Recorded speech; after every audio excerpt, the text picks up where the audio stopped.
এদিকে আওয়ামী লীগের জন্য এলো বড় এক সুখবর। ভারতে বসে রাশিয়ার প্রেসিডেন্ট পুতিনের সাথে বৈঠক করলেন সাবেক প্রধানমন্ত্রী শেখ হাসিনা। ফাইনালে আন্তর্জাতিক শক্তি নিয়ে দেশে ফিরছেন সাবেক প্রধানমন্ত্রী শেখ হাসিনা। এই বৈঠক কেন্দ্র করে রাজনৈতিক অঙ্গনে শুরু হচ্ছে তীব্র আলোচনা। এদিকে রাশিয়ার প্রেসিডেন্ট পুতিনের কড়া হুঁশিয়ারি, আওয়ামী লীগকে ক্ষমতা হস্তান্তর করতে হবে তারেক রহমানের। এ দাবিতে ব্যাপক আলোচনার সৃষ্টি হয়েছে রাজনৈতিক অঙ্গনে।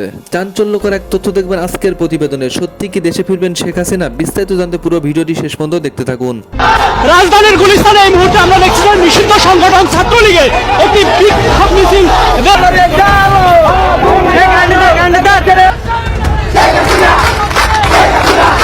ভারতের আশ্রয়ে থাকা শেখ হাসিনার সাথে গোপনে বৈঠক করেছেন রাশিয়ার প্রেসিডেন্ট ভ্লাদিমির পুতিন। এমন খবরে সয়লাব সোশ্যাল মিডিয়া।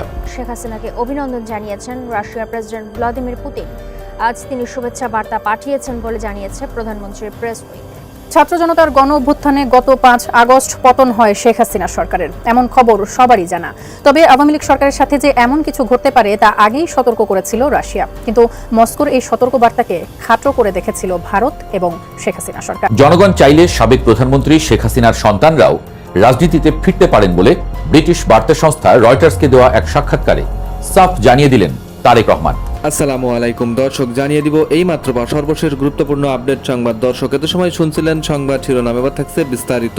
দর্শক, আজকে সংবাদটি শুনে বুঝতে পারছেন সংবাদটি কতটা গুরুত্বপূর্ণ, দেশের অবস্থা কোন দিকে যাচ্ছেন। রাশিয়ার প্রেসিডেন্ট পুতিনের সাথে শেখ হাসিনার বৈঠকে বুঝতে পারছেন আওয়ামী লীগ সরকারের পতন সুনিশ্চিত। বিস্তারিত জানতে পুরো ভিডিওটি শেষ পর্যন্ত দেখতে থাকুন এবং যারা নতুন আছে চ্যানেল সাবস্ক্রাইব করে বেল আইকনটি অল করে দিবেন। তাহলে কথা লম্বা না করে চলুন ভিডিওটি শেষ পর্যন্ত দেখতে থাকি। জনগণ চাইলে সাবেক প্রধানমন্ত্রী শেখ হাসিনার সন্তানরাও রাজনীতিতে ফিরতে পারেন বলে ব্রিটিশ বার্তা সংস্থা রয়টার্সকে দেওয়া এক সাক্ষাৎকারে সাফ জানিয়ে দিলেন তারেক রহমান।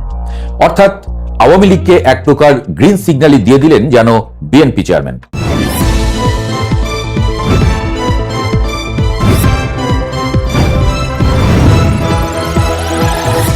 নিজ দলে ভোট টানতেই হোক বা অন্য কোনো কারণ, আওয়ামী লীগকে বেশ সমীহ করেই কথা বলতে দেখা যাচ্ছে বিএনপি নেতাদের।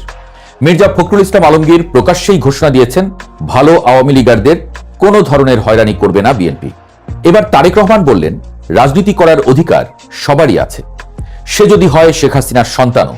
শেখ হাসিনাও যেহেতু এখনো সক্রিয়, আদতে গ্রিন সিগন্যালটা শেখ হাসিনার দিকেই বর্তায় বলে মনে করছেন বিশ্লেষকরা।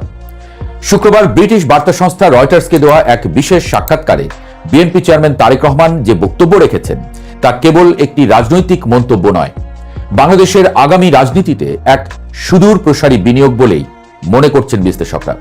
জুলাই গণ অভ্যুত্থান পরবর্তী বাংলাদেশে যখন রাজনৈতিক মেরুকরণ তীব্র, সাবেক প্রধানমন্ত্রী শেখ হাসিনা ভারতে এবং আন্তর্জাতিক অপরাধ ট্রাইব্যুনালে তার মৃত্যুদণ্ডের রায় ঘোষিত হয়েছে, ঠিক সেই মুহূর্তে তারেক রহমানের ইনক্লুসিভ বা অন্তর্ভুক্তিমূলক রাজনীতির এই বার্তা বেশ তাৎপর্যপূর্ণ। তিনি স্পষ্ট করেছেন শেখ হাসিনার সন্তানরা বিদেশ থেকে ফিরে এসে রাজনীতিতে যুক্ত হতে পারবেন কিনা এমন প্রশ্নের জবাবে জনগণের আদালতের উপরই সব ছেড়ে দিয়েছেন তিনি। বলেছেন যদি কাউকে মানুষ গ্রহণ করে, যদি মানুষ তাদের স্বাগত জানায়, তাহলে যে কারো রাজনীতি করার অধিকার রয়েছে। এই বক্তব্যের মধ্য দিয়ে তারেক রহমান নিজেকে একজন প্রতিহিংসাপরায়ণ নেতার বদলে একজন গণতান্ত্রিক স্টেটসম্যান হিসেবে উপস্থাপন করলেন, যিনি ব্যক্তিগত আক্রোশের ঊর্ধ্বে উঠে আইনের শাসন ও জনমতের উপর ভরসা রেখেছেন। বিশ্লেষকরা মনে করছেন তারেক রহমানের এই বক্তব্যের পেছনে কাজ করছে গভীর রাজনৈতিক অঙ্ক। আপাত দৃষ্টিতে মনে হতে পারে এটি উদারতা, কিন্তু এর নেপথ্যে রয়েছে ভোট ব্যাংকের হিসেব নিকেশ এবং মাঠের রাজনীতির বাস্তবতা। বর্তমানে বিএনপির প্রধান প্রতিদ্বন্দ্বী হিসেবে মাঠে সক্রিয় রয়েছে জামায়াতে ইসলামী, সাংগঠনিকভাবে শক্তিশালী এবং মাঠ দখলে জামায়াত বর্তমানে বেশ সুবিধাজনক অবস্থানে রয়েছে। এই পরিস্থিতিতে জামায়াতকে এককভাবে মোকাবেলা করা এবং নির্বাচনে নিরঙ্কুশ সংখ্যাগরিষ্ঠতা অর্জনের জন্য বিএনপির প্রয়োজন একটি বিশাল ভোট ব্যাংক। বিভিন্ন জরিপ বলছে আওয়ামী লীগের ঐতিহ্যবাহী ভোটারদের একটি বড় অংশ, যারা বর্তমানে নেতৃত্বহীন এবং হতাশ, তারা জামায়াতের উত্থান ঠেকাতে বিএনপির দিকে ঝুঁকছেন। এমনকি বিএনপির নীতি নির্ধারকরাও মনে করছেন দর্শক, রাশিয়ার প্রেসিডেন্ট পুতিন এখন ভারত সফর করছেন। গতকালকে তিনি ভারতে এসেছেন। ভারতের প্রধানমন্ত্রী নরেন্দ্র মোদী তিনি নিজে বিমানবন্দরে গিয়ে পুতিনকে স্বাগত জানিয়েছেন এবং চীনে একবার গাড়ি বৈঠক করার পরে এবার ভারতে দ্বিতীয়বারের মতো গাড়ি বৈঠকের ব্যাপারও বেশ আলোচিত হয়েছে। একই গাড়িতে দুইজন চেপে কথা বলতে বলতে আলোচনা করতে করতে গন্তব্যের দিকে গিয়েছেন। সেই ছবি রীতিমতো চাঞ্চল্যের সৃষ্টি করেছে। ভারতে এখন রীতিমতো উৎসবের রব চলছে রাশিয়ার প্রেসিডেন্টকে কেন্দ্র করে। ওদিকে যুক্তরাষ্ট্রের চাপ সত্ত্বেও ভারত রাশিয়ার প্রেসিডেন্টকে নিয়ে মাতামাতি করছে। রাশিয়ার সঙ্গে বেশ কিছু সামরিক চুক্তির ব্যাপারেও ভারত অগ্রসর হয়েছে, এরকম খবরও পাওয়া যাচ্ছে। পুতিন যখন ভারতে অবস্থান করছেন এবং নিশ্চিত করেই দিল্লিতে যখন অবস্থান করছেন, তখন দিল্লিতে বাংলাদেশের সাবেক প্রধানমন্ত্রী শেখ হাসিনা অবস্থান করছেন। দিল্লিরই কোনো একটা জায়গায় তিনি রয়েছেন। সামাজিক যোগাযোগ মাধ্যমে আজকে একটি ভিডিও ছড়িয়ে পড়েছে। সেই ভিডিওতে দেখা যাচ্ছে রাশিয়ার প্রেসিডেন্ট পুতিন তিনি শেখ হাসিনার সঙ্গে দেখা করছেন। এই ভিডিও ছড়িয়ে দিয়ে দাবি করা হচ্ছে রাশিয়ার প্রেসিডেন্ট ভারতে এসেছেন মূলত শেখ হাসিনার সঙ্গে বৈঠক করতে, তার সঙ্গে কথা বলতে।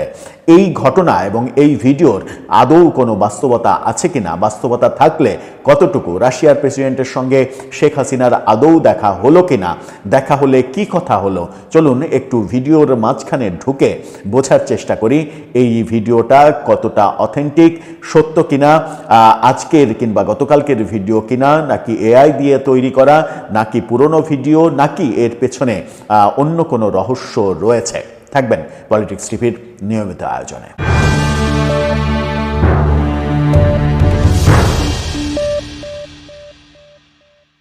দর্শক, বলছিলাম রাশিয়ার প্রেসিডেন্টকে নিয়ে শেখ হাসিনাকে জড়িয়ে একটি ভিডিও সামাজিক যোগাযোগ মাধ্যমে ছড়িয়ে পড়েছে। সামাজিক যোগাযোগ মাধ্যম সয়লাব হয়ে গেছে একটা ভিডিওতে, যেখানে দেখা যাচ্ছে রাশিয়ার প্রেসিডেন্ট পুতিন শেখ হাসিনার দিকে এগিয়ে যাচ্ছেন। শেখ হাসিনা এগিয়ে এসে তার সঙ্গে করমর্দন করলেন। তারপরে পাশাপাশি দুটো চেয়ারে বসে তারা আলোচনা করছেন। কিন্তু ভিডিওটা আপনারা একটু দেখে নিন, দেখতে থাকুন। সেই ভিডিওতে তারা যে জায়গায় বসে কথা বলছেন, যে দুই চেয়ারে বসে কথা বলছেন, সেই দুই চেয়ারের পেছনে বাংলাদেশের কিংবা রাশিয়ার কোনো পতাকা নেই। তার মানে এই বৈঠকটা আবার এটাও মিন করছে না যে রাশিয়া বাংলাদেশের রাষ্ট্রীয় পর্যায়ের কোনো মিটিং, রাষ্ট্রীয় পর্যায়ের কোনো বৈঠক হলে পেছনে রাশিয়া বাংলাদেশের পতাকা থাকার কথা। কিন্তু এই মিটিংটার ব্যাকগ্রাউন্ড আবার এমন কোনো বিশেষ কিছু ইঙ্গিতও করছে না যে এটা এখানে ওটা ওখানে, এরকম কিছু ইঙ্গিত করছে না। কিন্তু ভিডিওর যে রেজুলেশন বলছে এই ভিডিওটা নতুন ভিডিও না, এই ভিডিওটা পুরনো ভিডিও, রেজুলেশনের কথা বলছে। যদিও এখন পর্যন্ত রিউমার স্ক্যানার কিংবা এরকম কোনো অথেন্টিক কর্তৃপক্ষের কোনো বক্তব্য আমরা এখন পর্যন্ত জানতে পারিনি, কিন্তু আমাদের অবজারভেশনে এই ভিডিওটা মনে হয়েছে পুরনো মনে হওয়ার প্রেক্ষিতে এই ভিডিওটা এআই দিয়ে তৈরি করাও মনে হচ্ছে না।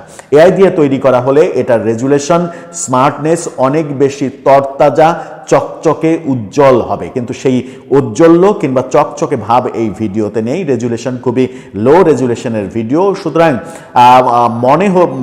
এই ভিডিওটা দেখে মনে হচ্ছে যে এই ভিডিওটা হয়তো পুরনো কোনো সময়ের ভিডিও।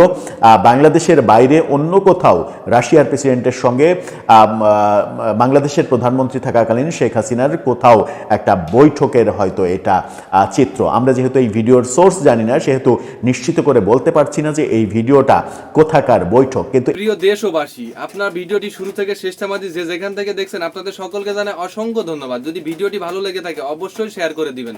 তাহলে সুস্থ থাকবেন, ভালো থাকবেন। দেখা হবে পরবর্তী কোনো নিউজে। আসসালামু আলাইকুম।